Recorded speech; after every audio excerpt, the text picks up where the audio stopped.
जर तुम्हाला साडीमध्ये स्लिम आणि उंच दिसायचं असेल तर आज मी तुमच्यासाठी काही टिप्स घेऊन आले आहे। या टिप्सचा वापर करून आपण साडीमध्ये छान बारीक, सडपातळ आणि उंच सुद्धा दिसू शकतो। चला तर मग बघूया त्या कोणत्या टिप्स आहेत ते। तर मग साडीमध्ये जर छान स्लिम आणि थोडंसं उंच आपल्याला दिसायचं असेल तर आपण कोणकोणत्या टिप्स फॉलो केल्या पाहिजे। टिप नंबर 1 आहे, साडी निवडताना शक्यतो आपण एकाच रंगाची साडी नेसली पाहिजे। म्हणजे काही साड्यांना 2 रंग असतात, जसं की निर्यांमध्ये एक वेगळा रंग असतो आणि नेसत्या भागाला आणि पदराला वेगळा रंग असतो। तशी साडी न निवडता, कारण तशी जर साडी आपण नेसलो तर त्या साडीमध्ये आपली जाडी थोडी जास्त वाटते आणि उंची कमी वाटते।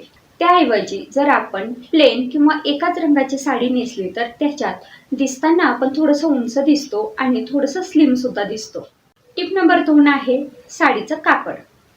साडीचं कापड निवडताना ते कापड आपण अगदी मऊसूत किंवा ज्याला सुळसुळीत म्हणतात असं कापड निवडलं पाहिजे।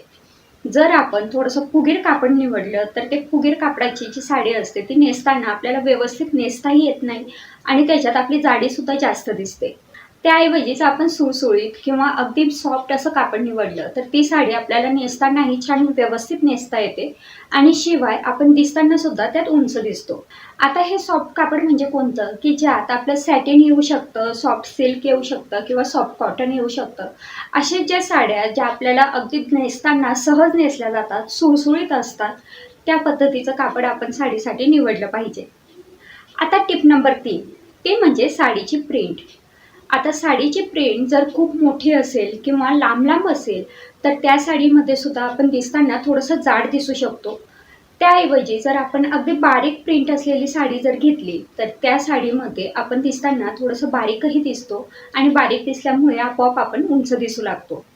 तसंच जर प्रिंटेड साडी आपल्याला नेसायची असेल तर तिची जी प्रिंट असते ती शक्यतो उभी असावी, कारण आडव्या प्रिंटमध्ये सुद्धा आपण थोडंसं जाड दिसू लागतो। त्याऐवजी जर त्या साडीची प्रिंट किंवा साडीची डिझाईन सुद्धा उभी असेल तर त्यात आपण थोडंसं बारीकही दिसतो आणि उंचही दिसतो। आता टिप नंबर 4 आहे साडीचा काठ किंवा बॉर्डर। जर आपल्याला साडीमध्ये उंच आणि बारीक दिसायचं असेल तर आपण जे काठांची जर साडी निवडत असू तर तिचे काठ शक्यतोवर बारीक असलेले घेतले पाहिजे। जाड काठांची किंवा जाड बॉर्डर असलेली साडी जर आपण नेसली तर त्यात आपण आपोआपच थोडंसं बुटकं दिसायला लागतो। त्यामुळे शक्यतोवर अगदी बारीक जे काठ असतात अशा बारीक काठांची साडी जर आपण नेसली तर त्या साडीमध्ये आपण उंच दिसतो। आता टिप नंबर 5 ते म्हणजे साडीचा पदर। साडीमध्ये जर आपल्याला उंच दिसायचं असेल तर पहिली गोष्ट म्हणजे आपण ओपन पल्लू साडी नेसू शकतो। म्हणजे जो आपण हातावरती पदर सोडतो तो तशा पद्धतीचा पदर असलेली साडी नेसू शकतो। किंवा जर समजा आपल्याला पदराच्या प्लेट्स करायच्या आहेत, म्हणजेच पदराला पिनअप करायचं आहे, तर मग आपण तो पदर अगदी छोटासा न घेता थोडासा लांब घेतला पाहिजे। म्हणजे आपला जो पाय असतो, म्हणजे तळपाय किंवा पायाचा जो घोटा असतो त्याच्यात थोडासा वरती येईल एवढा आपण हा पदर ठेवला पाहिजे। त्यामुळे काय होतं की पदर लांब सडक दिसल्यामुळे एक आपोआपच आपण उंच असल्याचा फील येतो। आता टिप नंबर 6 ते म्हणजे साडीवरचा ब्लाऊज।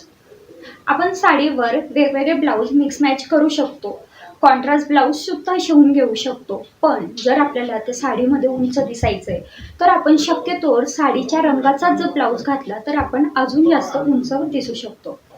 तसंच ब्लाऊज शिवून घेताना तो अगदी क्लोज नेकचा न घेता जो डीप नेकचा म्हणजे डीप गळ्याचा जो ब्लाऊज असतो तशा पद्धतीचे जर ब्लाऊज आपण शिवून घेतले तर त्याच्यात सुद्धा आपण थोडंसं उंच दिसतो।